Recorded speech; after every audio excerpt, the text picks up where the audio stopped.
क्या किया उसने पीएसए के लायक? मेरी समझ में नहीं आता ना, इतना सख्त कानून आखिर किया क्या बताएं? कहीं पे हालात बिगड़ गए, कहीं पे क्या पथराव हुआ, कहीं पे माहौल बिगड़ा। उल्टा जिन लोगों ने यहाँ माहौल बिगाड़ा, जिन लोगों ने हमारे मजहबी जज्बातों के साथ खिलवाड़ किया, जिन लोगों ने हजरत बल में जो है माहौल बिगाड़ा, वहाँ पे तो कुछ नहीं। बेगुनाह लोगों को यहाँ तंग किया जा रहा है, थानों में बुलाया जा रहा है, पूछताछ की जा रही है। लेकिन जिन्होंने हमारे मजहबी जज्बातों के साथ खिलवाड़ किया, उनके खिलाफ कोई कार्रवाई नहीं। एमएलए साहब ने अगर कोई गलती की हो तो वो असेंबली में सुधारा जा सकता है, वो स्पीकर साहब की निगरानी में उसको जो है दुरुस्त किया जा सकता है। पीएसए जैसा कानून उसके खिलाफ नहीं लगाया जाना चाहिए था। इससे हमारी जो लोगों में जो जमहूरियत पे एतबार है वो एतबार कम होगा। 13 जुलाई को उन्होंने गलती की, कई सारे लीडरों को बंद किया। 14 जुलाई को उन्होंने गलती की, पुलिस से मुझे धक्के मरवाए। उसके बाद फिर ये एमएलए को पीएसए में बंद करना, ये अच्छी बात नहीं है ना। अब ये हमारी जमहूरियत के लिए अच्छी बात नहीं है। सर, आज वाइस प्रेसिडेंशियल इलेक्शंस है, तो क्या उम्मीद करते हैं आप? इसमें उम्मीद की क्या बात है ना, हम वोट डालेंगे और फिर देखते हैं नतीजा क्या निकलेगा। और क्या कर सकते हैं इसमें? हमारे वोट तो सिर्फ कम ही हैं, क्योंकि समझ में नहीं आता, 10 महीने होने जा रहे हैं हमारे असेंबली के इलेक्शंस को, 11 महीने लगभग। हमारे राज्यसभा की सीटें आज खाली क्यों हैं? हमारे 4 वोट और होते, हमारी और आवाज़ वहाँ पे मजबूत होती, हम बात कर पाते। वहाँ जो एमपी को सीडीएफ मिलता है, एमपी लैड्स का पैसा, वो यहाँ पे इस्तेमाल हो जाता। समझ में नहीं आता मरकज़ और इलेक्शन कमीशन वाले किस चीज़ का हमसे बदला ले रहे हैं कि हमारे राज्यसभा के इलेक्शन नहीं हो रहे हैं। हमारे कम ही वोट हैं लोकसभा में, लेकिन चलिए हम अपना वोट। मेराज मलिक पे जो पीएसए लगा है, जो लोग कहते हैं कि उमर अब्दुल्ला सरकार क्या कर रही है, और आज उन लोगों के लिए एक जवाब है। ये खुद ही एलजी सरकार ने खुद ही जवाब दे दिया है कि जिस आदमी को अपनी बात रखने का हक नहीं है, ये कौन सा मजाक है हिंदुस्तान की डेमोक्रेसी का। ठीक है, अगर उसने कोई लफ्ज कहीं कोई इस्तेमाल किए हैं तो एक सिंपल एफआईआर भी हो सकती थी। हम जो जानते हैं और जो समझते हैं, इतिहास रहा और माजी में रहा कि पीएसए उसी इंसान पे लगाया जाता है जो समाज के लिए खतरा हो, या कोई मिलिटेंट हो, या कोई ऐसा ड्रग बेचने वाला हो जो ऐसा धंधा करता हो, ऐसा काम करता हो जो समाज के लिए खतरा होता है। ऐसे लोगों पर पीएसए लगाया जाता है। बट ये पीएसए किसका है? अगर बोलने पे ही पीएसए है तो मैं आप लोगों से भी रिक्वेस्ट करूंगा, शाम को जितनी भी डिबेट नेशनल टीवी पे होती हैं, बीजेपी के जो स्पोक्समैन हैं, जो भाषा वो इस्तेमाल करते हैं, क्या वो भाषा इस्तेमाल करने के काबिल है? जब इसी हिंदुस्तान के अंदर सोनिया गांधी जी को क्या नहीं कहा गया, क्या क्या नहीं लफ्ज उनके पे इस्तेमाल किए गए। यहाँ डीएनए की बात भी हुई कि उसका डीएनए चेक करो।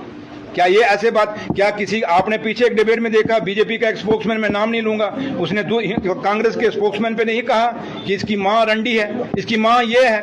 इतने गंदे गंदे लफ्ज इस्तेमाल किए जो मेरे मुंह से, मैं नहीं चाहता कि मैं अपने मुंह से निकालूं। तो अगर आपने पीएसए लगाने, फिर उन पे भी पीएसए लगनी चाहिए। ये पिक एंड चूज क्यों? ये ऐसा पिक एंड चूज नहीं होना चाहिए। मैं नहीं कहता कि महराज मलिक के कोई लफ्ज थे जो थे गलत थे, नहीं करने चाहिए, ये हमारा समाज इजाजत नहीं देता। बट एक एफआईआर भी तो एक हो सकती थी। बट रातों रात उस बंदे को उठाना, डोडा से उठाना, बाया बदरबाज से शाम को रात को कठुआ तक पहुंचाना और उसको जेल में डालना, ये कौन सी डेमोक्रेसी की बात आप कर रहे हैं? इसलिए जो लोग कहते हैं उमर अब्दुल्ला सरकार क्या कर रही है, ये उनको जवाब है कि यहाँ उमर अब्दुल्ला सरकार काम नहीं कर रही, आज भी एलजी सरकार काम कर रही है। अगर उमर अब्दुल्ला सरकार है तो कम से कम हमसे पूछना चाहिए था, उमर अब्दुल्ला सरकार को पूछना चाहिए था कि हम मेराज मलिक पे पीएसए लगा रहे हैं, लगाएं या नहीं लगाएं। क्या पूछा किसी ने? और क्या आप पत्रकारों को भी शायद नहीं पता होगा, पता उसी समय लगा जब चिट्ठी डीसी ने डाल दी। इस तरीके से तो कल एक आम, अगर एक एमएलए के साथ ऐसा हो रहा है तो एक आम आदमी इन ऑफिसरों के पास जाके कैसे बात करेगा? क्या वो बोल पाएगा इन ऑफिसरों से? आप लोग पत्रकार हैं, अभी भी आपको कई लोगों को ये ऑफिसर बात नहीं करने देते, धक्के दे के बाहर निकालते हैं। तो कल ये जो एक मिसाल इस जम्मू कश्मीर में कायम हुई है, क्या पत्रकारिता है, चाहे वो डेमोक्रेसी, जब एक एमएलए को अंदर डाला जाएगा तो फिर चाहे चौथा स्तंभ हो, चाहे दूसरा स्तंभ हो, या देश के इस नींव का पहला स्तंभ हो, या जो भी स्तंभ होगा वो स्तंभ ऐसे ही रहेगा। इसलिए मैं जुडिशरी से भी अपील करूंगा कि हमारी जुडिशरी ने हमेशा इंसाफ किए हैं, वो भी इसमें इंटरवीन करें, सुओ मोटो लेंगे। और मैं एलजी साहब से अपील करूंगा कि एलजी साहब, ये हिंदुस्तान की डेमोक्रेसी ने कभी ऐसा माहौल नहीं देखा कि लोग चुन के भेजें एक एमएलए को और उसको आप कहते हैं ये समाज के लिए खतरा और उस पर पीएसए लगा दें। अभी भी वक्त है कि एलजी साहब आप इसका जो पीएसए इसको रिवोक करिए और लोगों को अपनी बात रखने का मौका दीजिए। और ऑफिसरों को भी हम कहेंगे कि ये टकराव से जम्मू कश्मीर का भला नहीं होगा। इस जम्मू कश्मीर ने पहले भी बड़ा कुछ खोया है और मैं यही चाहूंगा कि टकराव ना हो ऑफिसरों का और ऑनरेबल एमएलए का, जो चुने हुए नुमाइंदे, इनका टकराव नहीं होना चाहिए। ये दोनों बराबर चलेंगे तो तभी जम्मू कश्मीर भी की तरक्की होगी और हिंदुस्तान की डेमोक्रेसी मजबूत होगी। भाजपा सरकार का कहना है कि ये सब चीजें अगर भारत में इस तरह से हो रही है तो क्या हम एक सुनहरा भविष्य दे पाएंगे?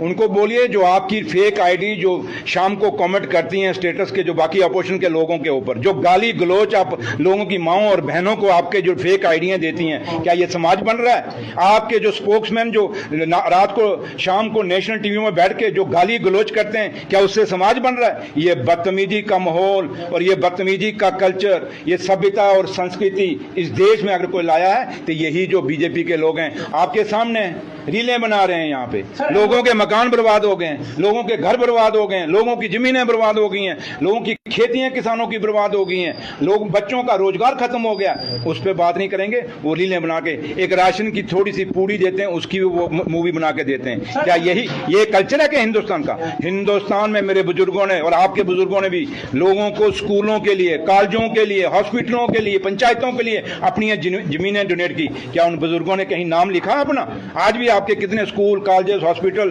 पंचायत घर जो है, प्रॉपर्टी जो ट्यूबवेल इन बुजुर्गों की मुफ्त जमीनों पे बने हुए हैं। इसलिए हमारे बुजुर्गों ने एक रवायत हमें दी थी, एक सभ्यता और एक संस्कार दिया हुआ इस हिंदुस्तान के अंदर कि आप जियो और जीने दो और ना बदतमीजी खुद करो ना दूसरा बदतमीजी करे। और मेरे बुजुर्गों ने कहा था, हमेशा ये कहते थे, हम जब छोटे थे हमें सिखाया जाता था, बोलने से पहले तोलो और बिना तोले बोलो मत।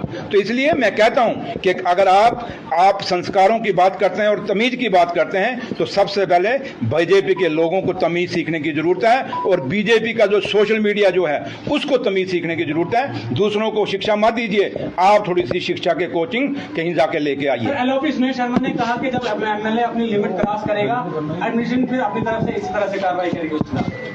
सुनील शर्मा साहब, एलओपी साहब, अब मैं उन पे क्या रिएक्ट करूं, क्या बोलूं? कोई बात नहीं, 4.25 साल रह गए, उनको भी लोग पूछेंगे, बताएंगे भैया क्या किया है। ठीक है, आज आप उमर अब्दुल्ला सरकार पे कटाक्ष करते हो, थोड़ा एलजी साहब की तरफ बोल के तो दिखाओ। और ये जो पीएसए एलजी साहब ने लगाया ना, सुनील शर्मा साहब ने तो नहीं लगाया।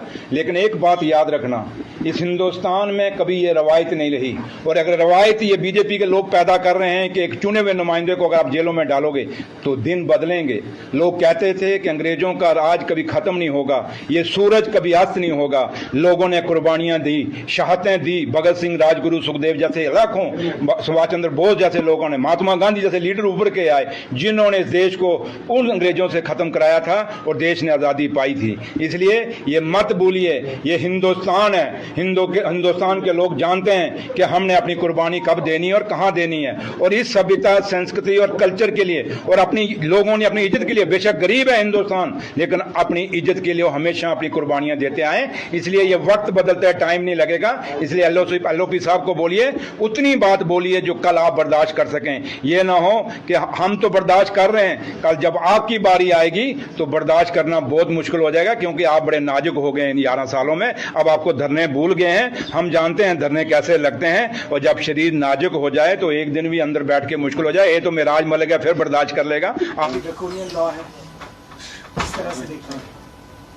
देखिए, जो हजरत बल का सानिया हुआ, जो वहाँ गुस्ताखी हुई, जिसकी वजह से वहाँ इस वक्त मेरे ख्याल में 50 से ज़्यादा लोगों के खिलाफ जो है एफआईआर दी गई, कई लोगों को डिटेन किया गया, लोगों के जज्बात जो हैं बहुत ज़्यादा हर्ट हुए उससे। तो मुझे लगता है कहीं ना कहीं उससे अटेंशन डाइवर्ट करने के लिए एक एमएलए की कुर्बानी, उसको कुर्बान किया गया ताकि ये जो इतना बड़ा मसला है, यहाँ के लोगों की जो मेजॉरिटी कम्युनिटी है उनके जज्बात को ठेस पहुंचाई, और बजाय इसके कि एक्शन होता, वक्फ बोर्ड के खिलाफ, चेयरपर्सन के खिलाफ माफी मांगते, बल्कि उल्टा लोगों को ही डिटेन किया गया, लोगों के खिलाफ केस किया गया। तो ऐसे में समझती हूँ जो महराज मलिक साहब हैं, हो सकता है उन्होंने कोई जबान की तलखी इस्तेमाल की हो, कोई ऐसे अब्यूसिव लैंग्वेज भी हो सकता है, मगर कहीं भी मतलब पब्लिक सेफ्टी एक्ट एक एमएलए वो भी लगाना, और उसके बाद इसलिए लगाना कि उसने कोई तलख कलामी की, तो ये तो सीधे लगता है कि ये कश्मीर में जो सिचुएशन हो गई थी, जो लोगों के जज्बात मजरूह हो गए, जो यहाँ पर हजरत बल में सानिया हुआ, उससे किसी न किसी तरीके से अटेंशन डाइवर्ट करना चाहते थे। और आज जबकि डोडा में सैलाब की वजह से वहां भी बहुत तबाही हुई है, क्लाउड बर्स्ट हुए हैं, जमीन खिसक गई है, पानी की बौछार हुई है, उसकी तरफ ध्यान दिया होना चाहिए, बल्कि उल्टा वहां जो एमएलए इसके बारे में आवाज उठाता है, बात करता है, मे भी उसके से 100 इख्तिलाफ हो कि उसके तरीकेकार से, मगर एक एमएलए के खिलाफ पीएसए लगाना, उसको बंद करना, ये तो बताता है कि जम्मू कश्मीर में कानून कहाँ है। तो मेरी तो यही गुजारिश होगी एलजी साहब से कि आप जो यहाँ पर हजरत बल में जिन लोगों के खिलाफ आपने कार्रवाई की है उसको रोक लीजिए, उनको एफआईआर विड्रॉ कर लीजिए, और जल्द से जल्द जो एमएलए डोडा है उनको रिलीज कर लीजिए। हो सकता है उन्होंने तल्ख कलामी की हो, सख्त कलामी की हो, उसके लिए जो पनिशमेंट है तो पीएसए तो नहीं है, जेल तो नहीं है, तो उस मामले को सुलझाइए। क्योंकि आपने देखा जब आप लोगों को बंद करना चाहते हैं, उनके जज्बात के साथ खिलवाड़ करते हैं, उनका फ्रीडम ऑफ एक्सप्रेशन कर्व करना चाहते हैं, आपने देखा श्रीलंका, आपने देखा बांग्लादेश, अब आप देख रहे हैं नेपाल में क्या हो रहा है। तो अगर आप इसी तरह लोगों के जज्बात को एक्सप्रेस करने से रोकेंगे, उनको दबाएंगे, उनको जेल में डालेंगे, तो सिचुएशन जो है दिन ब दिन और ज्यादा हाथ से निकलती जाएगी। जैसे डोडा में इस वक्त हालात बने हुए हैं, वहां आपको सेक्शन 163 शायद लगाना पड़ा, तो इम्पोज करना पड़ा। तो मैं समझती हूँ कि गवर्नर साहब को ही should take cognizance of the situation on ground and take this thing कि यहाँ भी जो लोग डिटेन किए हैं, ये एफआईआर की है, वो विड्रॉ करके जल्द अज जल्द जो हैं, जो वहाँ डोडा के जो एमएलए हैं उनको रिलीज करें और ये इस माहौल को ठीक करने की कोशिश करें। मैम, कुछ वक्त पहले पार्लियामेंट में एक अमेंडमेंट आई थी रीऑर्गेनाइजेशन एक्ट में, अगर 30 दिन तक कोई भी पॉलिटिशियन बंद रहता है किसी चार्ज में तो उन्हें अपनी पोजीशन को वेकेंट करना पड़ेगा। दो इट इज अनरिलेटेड, बट इसको उसी नजरिए से देखा जा रहा है कि हाल ही में फर्स्ट टाइम किसी सिटिंग एमएलए को इस तरीके से पीएससी के अंडर बंद किया गया। देखिए, जो भी कुछ है ये मुझे पूरा यकीन है कि जो कश्मीर में हुआ, जो यहाँ सानिया हुआ, उससे ध्यान भटकाने की कोशिश में एक एमएलए को कुर्बान किया गया। That's it. Thank you so much.